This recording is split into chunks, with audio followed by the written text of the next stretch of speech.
1994 జూలైలో ప్రారంభమైన ఈ ఉద్యమం 2024 జూలైలో వర్గీకరణ మీద మాట్లాడితే సుప్రీంకోర్టు ద్వారా ఒక చరిత్రాత్మకమైన తీర్పు వెలువరించి ఈ తీర్పు ద్వారా దళిత జాతులకు సమన్వయం చేసే చక్కటి అవకాశం కల్పించేందుకు సుప్రీంకోర్టుకు ప్రత్యేకమైన ధన్యవాదాలు.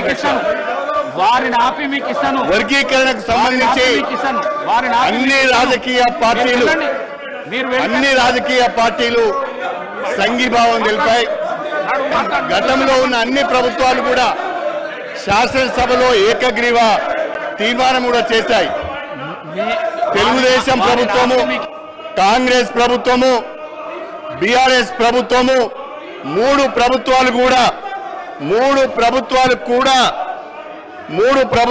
కూడా శాసనసభలో వర్గీకరణకు అనుకూలంగా ఏకగ్రీవ తీర్మానం చేసి కేంద్ర ప్రభుత్వానికి పంపించడం జరిగింది. దండోరా ఉద్యమానికి అన్ని రాజకీయ పార్టీల మద్దతు లభించింది. దండోరా ఉద్యమానికి సమాజం యొక్క మద్దతు కూడా లభించింది. అందరూ కోరుకున్న విధంగా ఈరోజు వర్గీకరణకు అనుకూలంగా సుప్రీంకోర్టు తీర్పు ఇచ్చింది.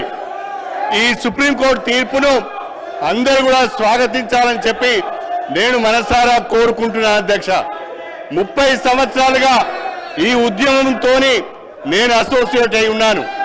అధికార పార్టీలో ఉన్నా, ప్రతిపక్షంలో ఉన్నా నేను దండోరా ఉద్యమంతో అసోసియేట్ అయి ఉన్నాను. అన్ని రాజకీయ పార్టీలు కూడా ఈ ఉద్యమానికి సంఘీభావం తెలిపాయి. ఈ నేపథ్యంలో సుప్రీంకోర్టు తీర్పు వచ్చింది. రాష్ట్రంలో కాంగ్రెస్ ప్రభుత్వం ఏర్పడగానే గౌరవనీయులు ముఖ్యమంత్రి గారు రేవంత్ రెడ్డి గారి నాయకత్వంలో ఈ వర్గీకరణకు సంఘీభావాన్ని తెలుపుతూ సుప్రీంకోర్టులో అఫిడవిట్ వేయడం జరిగింది. నేను ఒక శాసనసభ్యునిగా దళిత వర్గాలకు చెందిన వ్యక్తిగా మాట్లాడుతున్నాను. దయచేసి సభ్యులందరూ కూడా దీన్ని అర్థం చేసుకోవాల్సిందిగా కోరుతున్నాను. భారత రాష్ట్ర సమితి సభ్యులకు ఈ తీర్పు పట్ల ఏమాత్రం కూడా అవగాహన ఉన్నట్టుగా లేదు. ఈ తీర్పును వాళ్ళు వ్యతిరేకిస్తున్నట్టుగా నేను భావించవలసి వస్తున్నది. రేవంత్ రెడ్డి గారికి ప్రత్యేకంగా ధన్యవాదాలు తెలపాలి. ముఖ్యమంత్రి గారు ప్రత్యేకంగా అడ్వకేట్ని ఏర్పాటు చేసి ముఖ్యమంత్రి గారు రాష్ట్ర ప్రభుత్వం ద్వారా అఫిడవిట్ని కూడా ఫైల్ చేయించి వర్గీకరణకు మద్దతు తెలిపారు.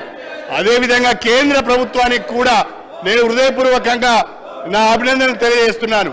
కేంద్ర ప్రభుత్వం కూడా వర్గీకరణకు అనుకూలంగా సుప్రీంకోర్టులో అఫిడవిట్ ఫైల్ చేసింది.